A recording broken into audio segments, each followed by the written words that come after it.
All right, guys. Nightbot loves me more.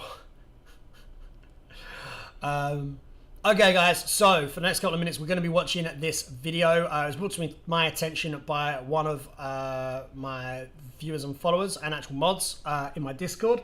It's on Reddit. It's a video showing all of the highlighted changes coming to the map, as well as gameplay changes to things like Abyssal Dragon and Slayer, and how they're going to affect the game. A lot of new combat mechanics and stuff like that, but you guys will see that in the video. If you have any opinions on it, feel free to comment below, or if you're watching this live in stream right now, then feel free to let me know your opinion as you watch the video with me. And we'll see how this goes. So let me just run the video.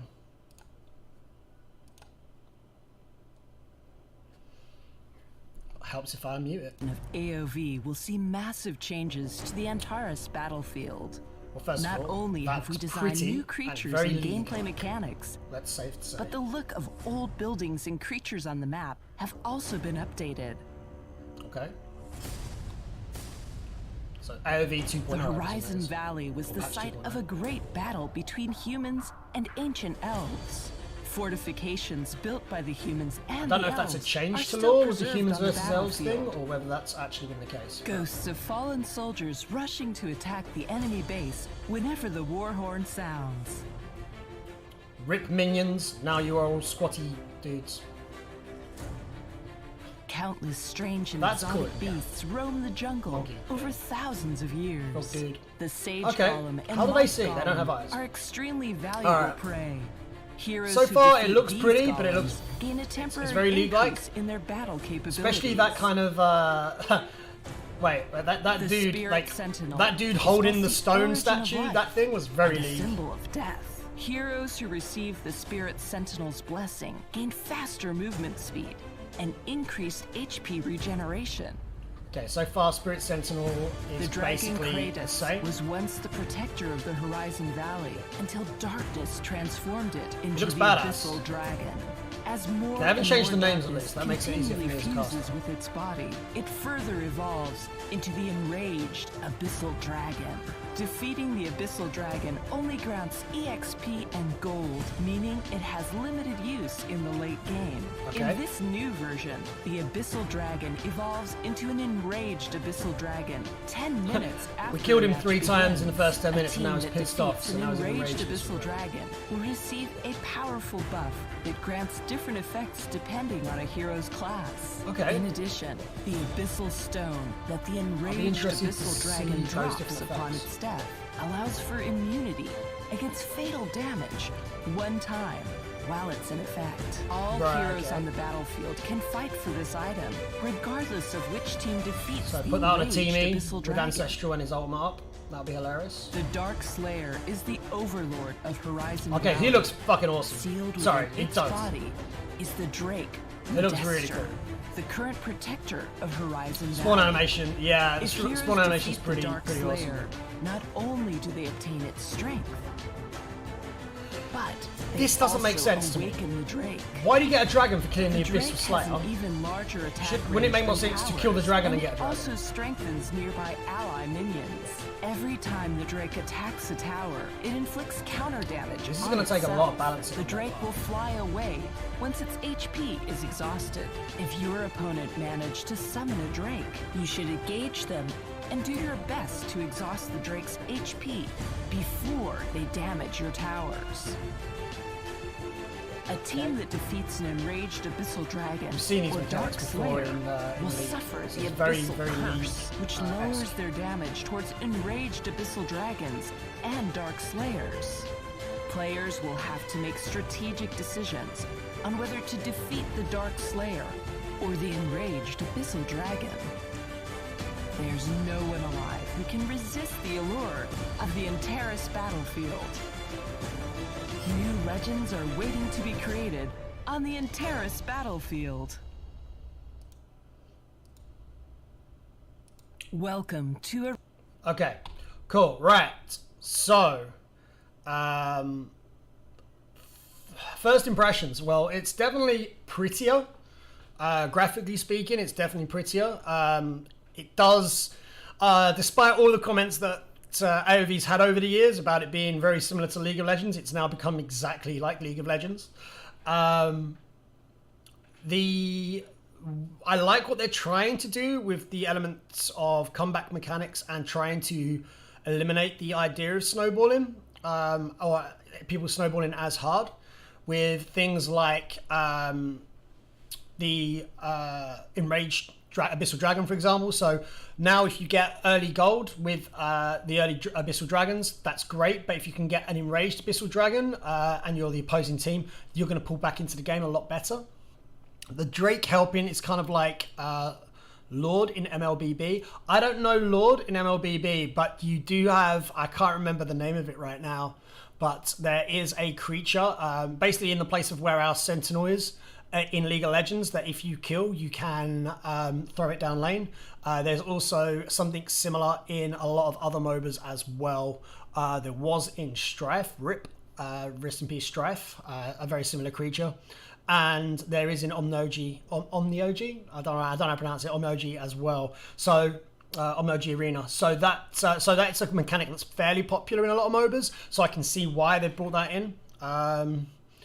But I would say that it's a lot of these changes are being brought in because they are now kind of expected in MOBAs, I would want to say. Maybe that a lot of people felt that the elements of AOV were outdated, but there's a lot of stuff in there that I think they're bringing in mainly because people are coming over from League or used to playing League that are like, well, why doesn't this thing exist? But yeah, back to the snowballing mechanics and stopping that happening. I think that's good. I think a lot of people are sick of watching professional games that last 8 minutes and 7 minutes. I think that's probably for the better strategically. I think also I think it's great for esports. I think it's going to be horrendous in solo queue. I'll explain why in a second. But in esports, I think it's going to be great because it's going to add a bit more in-depth strategy over choosing Slayer or Abyssal Dragon. For example, if you have the Slayer buff, you are not going to want to waste a lot of time taking Abyssal Dragon, or similarly, if you've got Abyssal Dragon, taking Slayer at that point is maybe a strategic move. You offer up the Dragon. If you take Slayer and free the Dragon, maybe you then sacrifice the Dragon to delay the enemy team whilst you can take any enraged Abyssal Dragon, things like that. But in solo queue, you've just given Headless Chickens more things to debate over and delay ending a game. One of the biggest problems in solo queue is teams not knowing how to end a game or when to end a game. Those that tune into my stream or that are watching this right live as I do this review on stream know full well, even earlier today, teams do not know how to end games. They really struggle to come together and group and make decisions.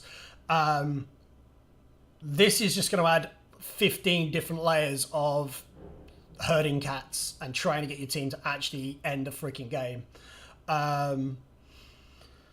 So yeah, I think did have a comment here saying they're trying to make it like League.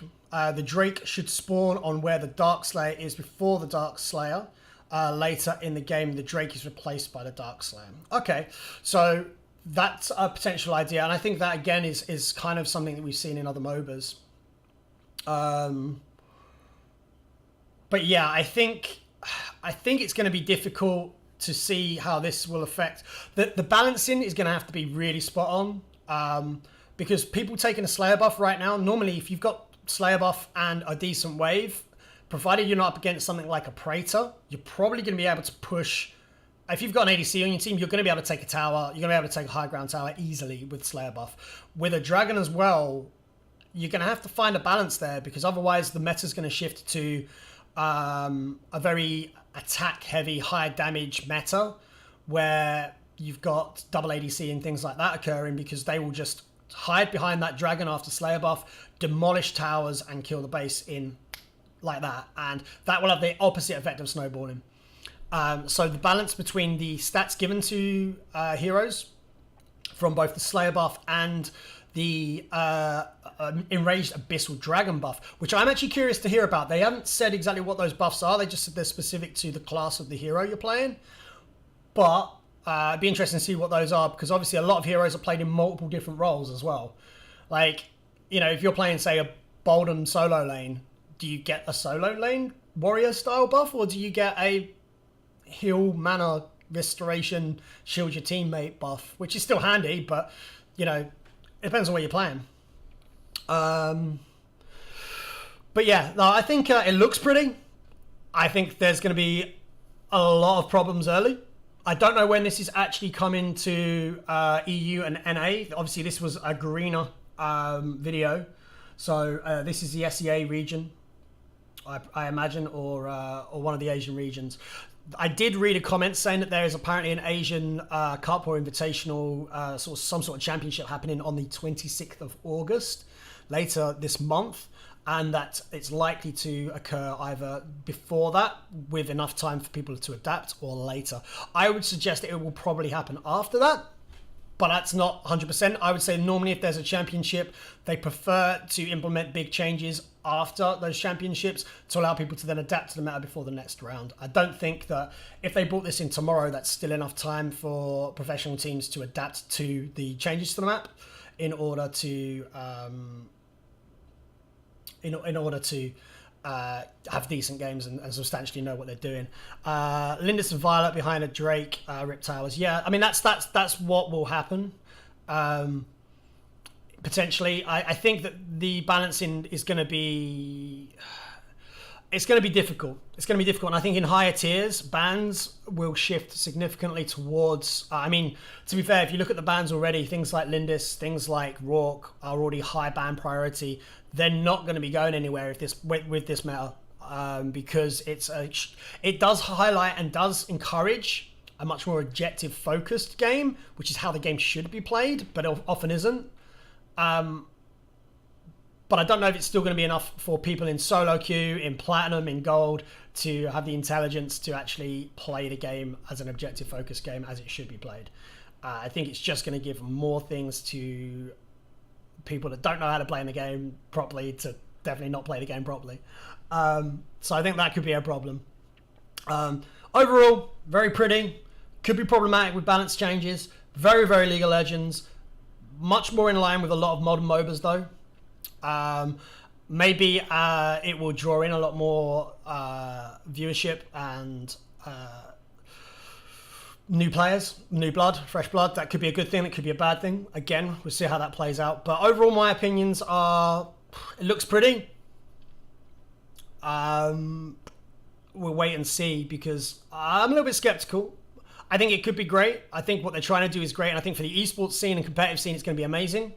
But I think for the overall normal average player gameplay, you know, lobies like me that are just sat in low diamond, to enjoy this aspect is going to make it a little bit more difficult to enjoy. But